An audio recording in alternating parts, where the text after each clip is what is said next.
И тръгнахме. Беше забавно, защото ни бяха измислили някакъв странен път. Смисъл, имахме някакви загадки да разпознаваме и да се опитваме да ги отгаднем и да.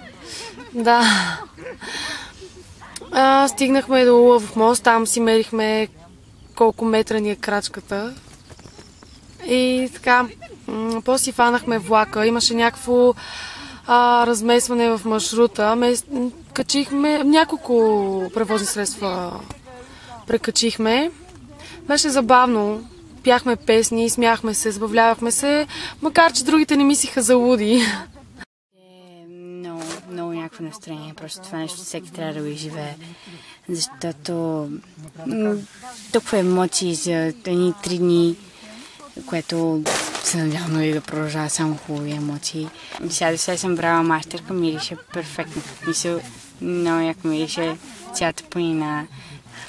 И всъщност аз си очаквах, че ще бъдат много по-леки условията. Едва ли не ще ходим по някакъв асфалт. Но иначе мисъл, много си е сериозно и така да смисъл завеждате наистина. Нещо жестоко, което ще ти стане за цял живот. Така да. Иначе просто съвсем ще ядем. Защото толкова много енергия и всичкото.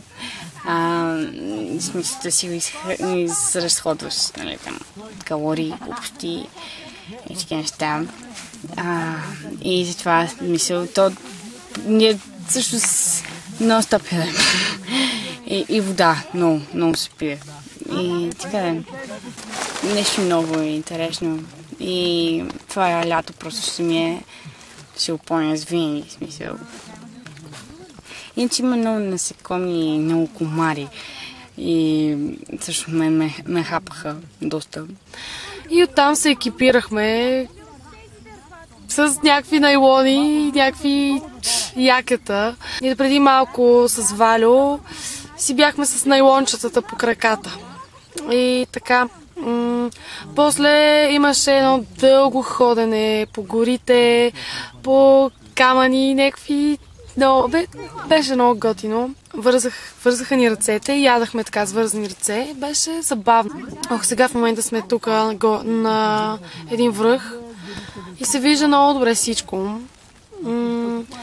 Много ни беше трудно катеренето с палатките, защото те са тежки. Първоначално решихме с някакъв кол да ги пренесем, което беше много тъпо, защото то се знаеше, че няма да стане. Намираме на много интересно място, което всъщност не знам какво е, но е някъде по пътя към хижа Ехо, покрай едни скали. И сме си направили лагер с палатки и се чувстваме много добре. Особено аз много съм щастлива, че въобще можах да участвам в приключението. Но много беше интересно, защото когато седнахме на първата поляна, трябваше да си намерим самички палатките. И те предишния ден на инструктаж ни бяха обяснили как да работим с компас и карта. И трябваше самички да разберем според координатите, които са ни дали, как да стигнем до това място. Както и да е, намерихме ги, а после следващите сигурно 2 км нагоре по стръмното, за да стигнем до място за палатките. Вървяхме. Едва стигнахме до тук, обаче си заслужаваше всяка една крачка. Просто гледката е невероятна. Измислихме си песен на групата.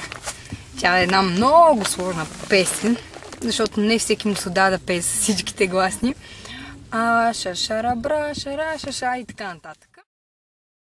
Международната награда е изключително интересно преживяване като цяло. Според мен най-интересната част от него е именно това приключенско пътешествие, на което се намирам в момента. Чувството е наистина неописуемо. Обичам да ми се случва точно подобен вид неща.